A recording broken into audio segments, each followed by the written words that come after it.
Wah, Coach Jim, awal bersenam pagi ni. Cikgu Popo pun apa kurangnya awal bersenam hari ni? Oh, saya kena bersenam awal pagi ni, Coach. Sebab lepas ni saya ada kelas sains nak kena buat. Wah, tajuk apa tu? Oh, hari ni saya nak kongsikan dengan murid-murid di luar sana tentang proses pernafasan. Elok sangat tu Cikgu Popo. Tajuk sesuai tu. Lepas bersenam, kita boleh juga tengok berapa kadar pernafasan kita kan? Betul tu, Coach. Baiklah semua, jangan ke mana-mana. Nak tahu lebih lanjut tentang proses pernafasan manusia, teruskan bersama dengan Cikgu Popo.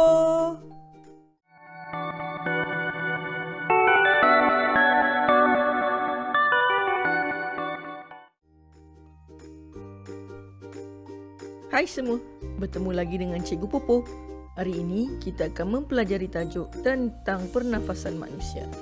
Pada akhir sesi pembelajaran hari ini, murid-murid akan dapat mengenal pasti organ yang terlibat dalam proses pernafasan, memerihal proses pernafasan dari aspek laluan udara dan pertukaran gas yang berlaku di peparu, membezakan kandungan oksigen dan karbon dioksida semasa menarik dan menghembus nafas, memerihal pergerakan dada semasa menarik dan menghembus nafas, dan merumuskan bahawa kadar pernafasan bergantung kepada jenis aktiviti yang dilakukan.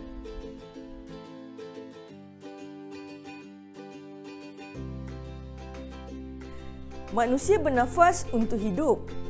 Semasa bernafas, manusia menyedut udara masuk ke dalam peparu dan menghembus kembali udara keluar dari peparu. Peparu merupakan organ pernafasan manusia. Mari kita kenali organ yang terlibat semasa proses pernafasan. Organ pernafasan manusia.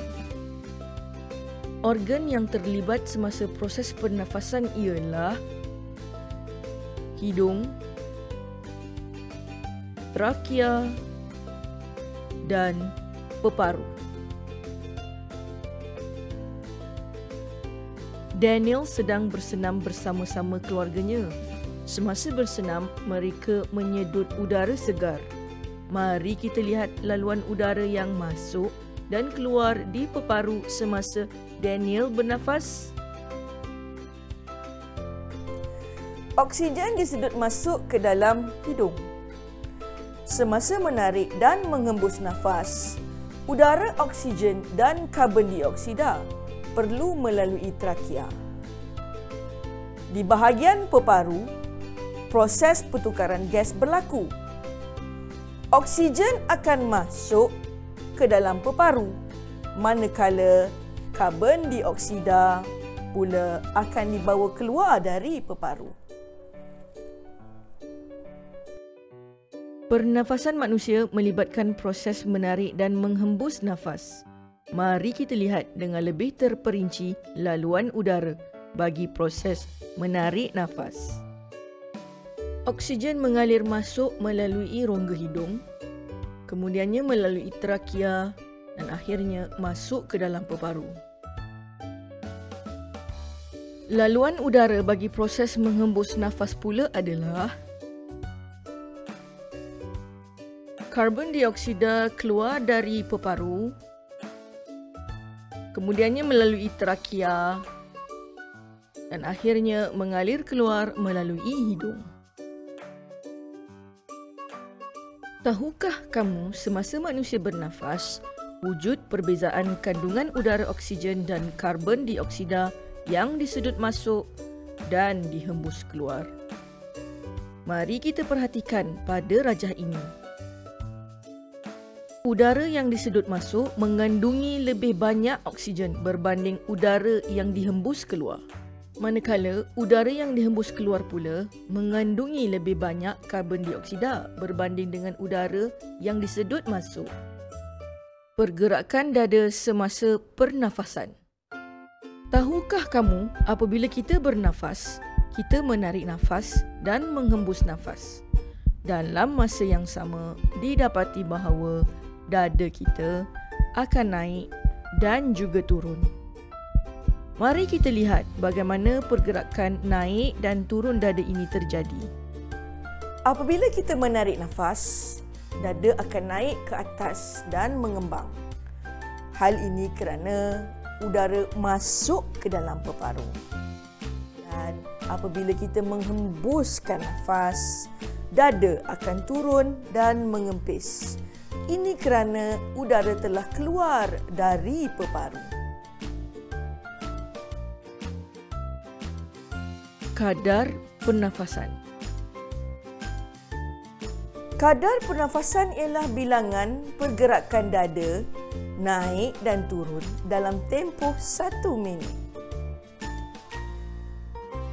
Kadar pernafasan ini juga bergantung pada jenis aktiviti yang dijalankan. Mengapa ya kadar pernafasan bagi setiap aktiviti ini berbeza? Mari bantu Cikgu Popo dan kawan Cikgu Popo, Didi.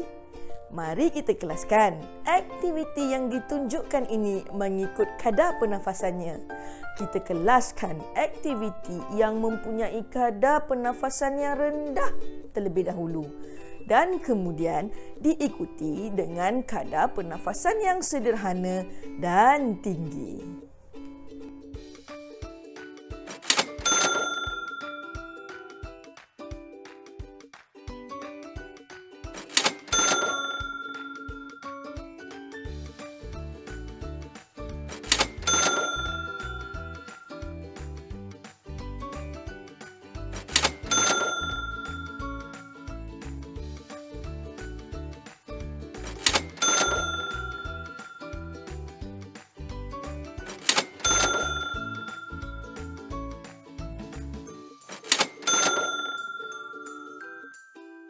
Kadar pernafasan adalah tinggi semasa melakukan aktiviti yang cergas kerana badan memerlukan lebih banyak gas oksigen. Apakah contoh aktiviti lain yang terlibat bagi setiap kadar pernafasan ini? Kongsikan jawapan kamu bersama dengan rakan di kelas. Udara di persekitaran yang bersih dapat memastikan manusia bernafas dengan lebih baik. Keadaan yang menghijau serta bersih tidak akan mengganggu kadar pernafasan manusia.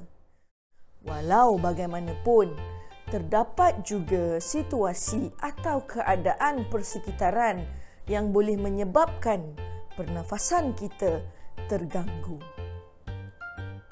Antara contoh keadaan yang boleh menyebabkan pernafasan terganggu ialah asap rokok,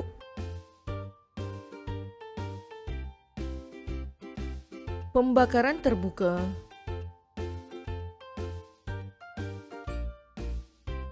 industri perkilangan dan juga asap yang dikeluarkan daripada kenderaan bermotor. Bagaimanakah pula ya manusia dapat menjaga kesihatan peparu?